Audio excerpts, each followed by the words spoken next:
Hey guys, Evander here, back with another review. This time I bring you some telescoping crossbars for your Cybertruck. These are made by Foronetry. Thank you guys for sending these over for review. We've got some aluminum crossbars. They are telescoping just like Tesla's. However, the biggest difference is the price. $300 for a pair.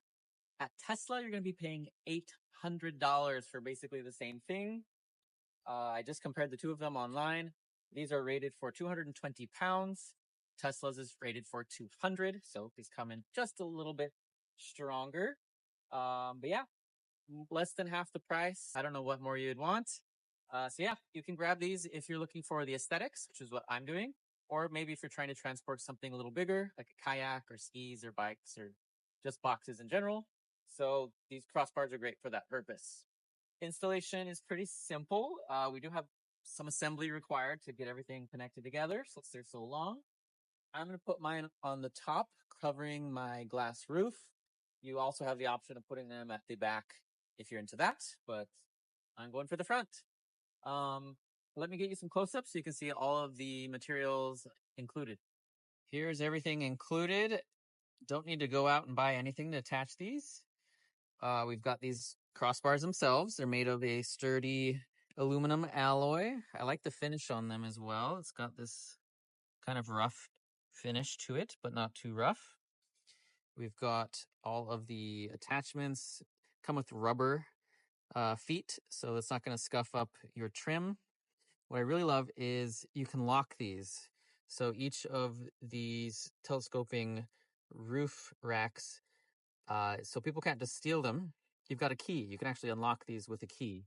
Love that. And all the tools, screws, nuts, bolts, everything we need to attach them are included. So let's get to it. I have already lowered the Cybertruck into entry mode to make getting to the roof a little bit easier. I've also got my little step stool to help me get up there. So let's get started. Okie doke. It's been like an hour and a half somehow, and I just did one completely from start to finish. That way I know how to do this. So pay attention. This was more involved than I thought. It's not difficult. It's just a lot of pieces. So starting from scratch, you've got the telescoping bar. You've got these little inserts embedded into one side. We want to get two of them on the left and then two of them on the right. So how we're going to do this, measure this up, try and line them up that way. That way, when you slide them in, hey, look at that. Both of them line up. And we're going to get your screws here. That was another thing that was going to be helpful for you. Organize all of your screws. Get everything organized and separated and ready to go. Spring washer and then a washer. Those are going to go in to secure those in place. Also, I was wrong. They do not provide absolutely everything you need to finish this, but you get most of it. You are going to need a 10 millimeter socket wrench of some sort. I'll show you that part near the end. We're just going to loosely put these in just so these silver bits don't slide around anymore on one side. Also, it's helpful to squeeze this baby in before you tighten the nuts I just tightened. So now I gotta loosen these.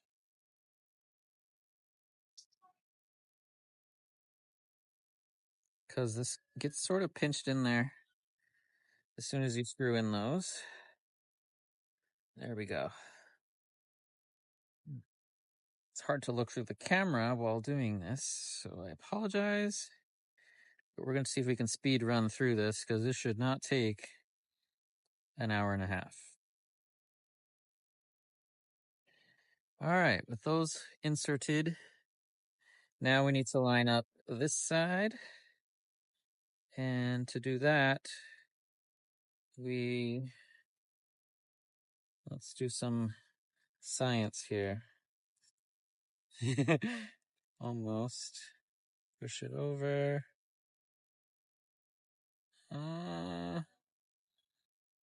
Push it down. And now they both line up. All right, spring washer, screw, normal washer, and we've got different size washers. So again, that's why you want to be organized, because you could get confused of which one goes to where. They're almost the same size, some of these. So count them out. They explain in the instructions how many of each part you get. That way you can understand which one they are from the legend included. We should be able to slide this. If it doesn't slide, you are too tight and you need to loosen them all. There we go. As long as it slides a little bit, that's what we want. Next step. All right, now we want to get these tiny screws, and that bit that I said secures better before you tighten the screws came out. We're going to tighten this in place so it can stop doing this. All right, I'm going to loosen the screws again. This is why things took a long time, I guess, is it's just some trial and error as I understand how all this stuff works. Tighten. Honestly, this part right here was the most difficult. Tiny little screw. It's going to go here on the sides. And it's difficult because you don't have a lot of working room. Let me zoom in. See, when trying to put this in, it needs to be in straight. Otherwise, it's not going to line up. And then you got to use this tiny little Allen wrench that they provide you and try and screw this thing in while keeping it straight. See how the L, it makes it go in sideways. So you basically have to use the short side of this Allen wrench, and you're getting like half a turn in, trying to keep it straight. Very annoying.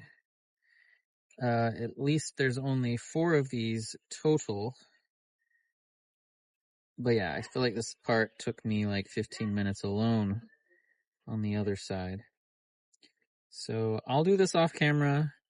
But yeah, I'm basically just fighting with this tiny little screw, and I got 2 of them, one on each side, to fasten this little plastic piece to the aluminum so this insert stops moving. So I'll be right back, hopefully quickly.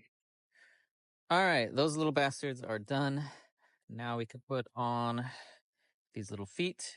There are left and rights. If you look inside, this one goes on the right. At this point, you kind of decide which side is which because it's pretty much symmetrical. Pop that in. Then we're going to take, I believe it's these longer screws. Take these 2 screws. There's some 2 little holes. We're going to screw these in like so.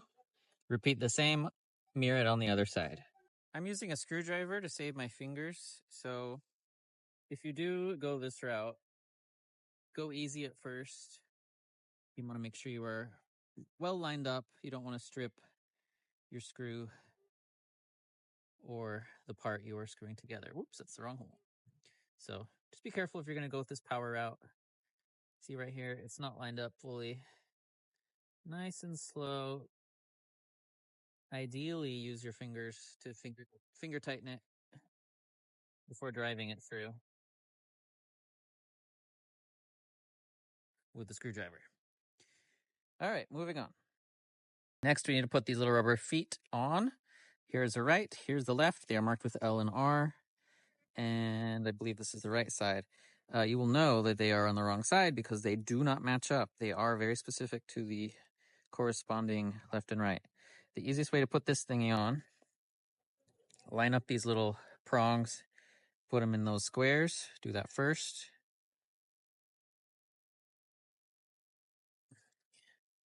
You'll feel it kind of pop into place. Then this has these little nubs coming off on the sides. Line those up with those little holes and push them straight down into place as well. This is all very cleverly designed. I feel like Tesla's is probably less, well, I don't know this for a fact, but I feel like theirs will be less labor involved to get it all installed. I'd assume they're all ready to go. You just got to screw them on. So if anything, you're saving $500 by assembling it yourself. All right, do the same with the rubber foot on the other side. All right, now we're going to go over your Cybertruck. Push on the inner side to open this little flap. We've got some original screws, those silver ones in there. I almost thought those were welded in place and it was part of the vehicle. They are not, and they need to come out. So this is where you need that 10 millimeter. So remove the originals and set them aside. We won't need these. In fact, they don't fit with the little bracket we're about to put in there. So keep your originals just in case. All right, then we're going to get the included bracket. These are also labeled R for the right side, the passenger side. Faces in so you can read the text. Drop it in like that. Now, the issue I had with the front is I have my light bar. My wiring was interfering and this was not sitting flat. So I had to scooch those wires out of the way. I want this part of the trim to be as low as possible. So that's what was giving me a ton of grief. I just so happened to do the front side first as a test. Now that I know, this actually is going by so much faster. Also, now that I have my drill, I can save time because I was doing this all by hand. When the bracket is secure, it should look just like that. So repeat that on the opposite side. All right, we're going to take the crossbar and put it on the roof. For the love of God, be careful. You are lifting up a somewhat heavy object right over the top of your glass, and it telescopes, so it can move on you. So just be very careful. This is not something you want to accidentally drop right onto your roof glass. Okay. I'm going to pull this to size. Also, what's really clever, let me tilt this over. We've got this little slit cut out here. That's for your little compartment door. I almost spent time taking this off without realizing it has a slot there, just so it can avoid you having to remove that. So we're going to pull this to size so it sits right on top. And here's the trick. Wiggle it around because this base aligns with this, and it's going to notch itself right on top of that bracket, and you can feel it. So give it a wiggle until, there we go. I don't know if you heard it. Now it's like in and on that bracket. Take one of the bigger screws with a washer, and that's single one is just going to go right in there. You use the included, I don't know what size this is, what T size this is, but they include the tool to tighten this thing down. Nice and good, and it's perfectly flush. When I did this the first time, I had several millimeters of height missing, and then I eventually figured out it was because I needed to remove the OEM screws. It was pushing that bracket up too high. None of this was sitting right. Total waste of time. the instructions weren't clear if I had to remove those screws or if they even existed. So now you know. All right, I'm going to go attach the other screw on the other side. Now that these are screwed in, now we can tighten the telescoping area so it can't telescope no more. So hope you have long arms. This was the hard part too. But yeah, just tighten these down so this cannot move anymore, even though it's not going anywhere. But tighten those on both sides. All right, rubber piping time. They give you this little rubber strip and it sits in the gap to close it up on the top. I feel like the easiest way is to feed it in from the side, like so. I dropped it, it got a little dirty. And push it through. It is a little bit of a pain in the ass to put it in from the top. So feed it through as long as you can. If you can get it all the way in by doing this, that's great, but I haven't been able to so far. I've had to grab the little nub at the end, peel it out, and then pull and help feed it in that way. But the less I have to push in from the top at the end, the better.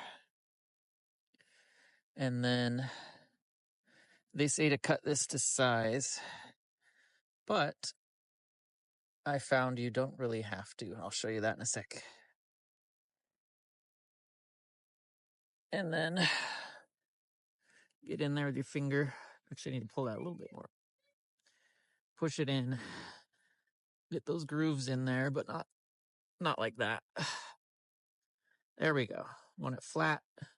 See, I've got a little gap, so I'm going to pull it a little more. I want it to be as flush to that edge as possible. And then here's our excess, but we're just going to scrunch the little lid right over this so we don't have to snip it. And that also allows you to move those to the rear maybe if one day you want to move them. So I'd say don't snip it. All right, we're on the last step. This was so much faster now that I know what I was doing. So I hope you watch this video if you buy these. We've got these locking caps that we need to pop on, and optional, I'm not going to do it. You've got these inner rubber inserts that can go and bridge the gap in the center, but I think it's fine for now. And I have, looks like 4 screws, washers, and spring washers left. I'm going to hope that those are extra and I didn't forget something important. But yeah, I used my little socket wrench set here and screwdriver. I'll include those in the link in the description below as well, just in case you're interested. Big help to save your fingers, and it did just save me a whole bunch of time because this was taking way too long with my fingers doing this myself.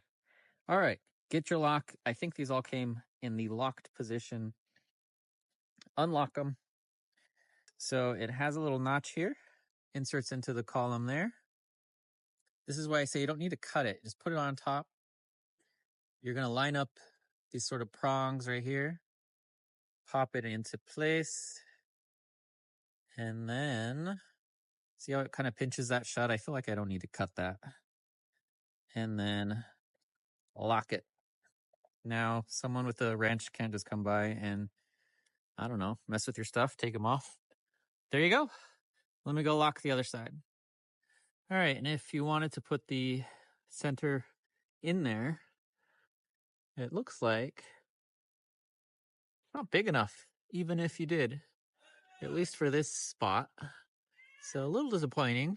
These feel like these should be a bit longer. So if you did want to bridge that gap, but it would definitely work with the front since it takes just a sliver. But just want to make note of that.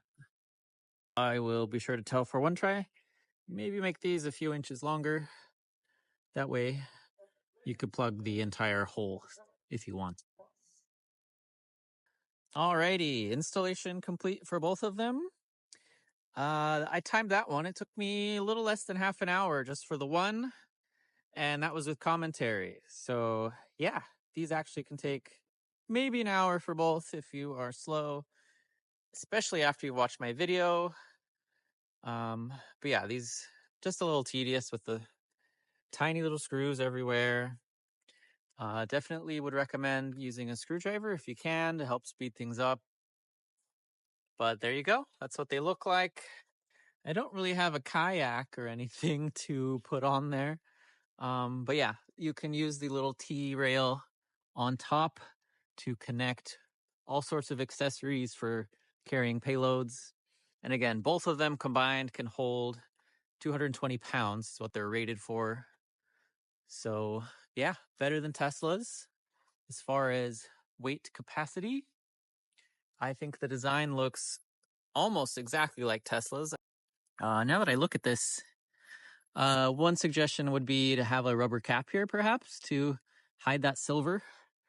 I personally like to avoid seeing any screws or bolts or anything, if at all possible. It doesn't look awful, but I think it would look a little better if those holes were perhaps covered up. Here's what it looks like from behind. Very cool. I think it gives it a nice tactical look. Alrighty guys, that does it for this video. Link as always in the description below. I'll also include any of the tools I use to do this installation for you. Be sure to subscribe if you aren't already. I know like 90% of you guys who watch are not subscribed, so be sure to check that out. Hit the like button if you think you're going to pick up a set. And be sure to leave me a comment. Nobody leaves comments. I reply to every comment. If you're interested in these, have any questions, just let me know. Alrighty guys, till then in the next video, I will see you later.